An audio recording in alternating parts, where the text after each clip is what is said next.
this is what's going on.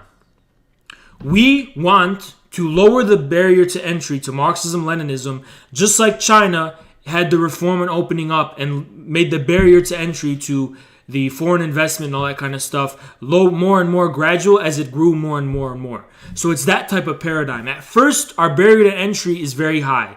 Our barrier to entry is very high. Look at our chat, for example. Our chat is more engaged and more active than chats that I see with hundreds and hundreds of viewers, okay? There's a reason for that. Because our barrier to entry is very high, everyone in the chat is active and has high investment.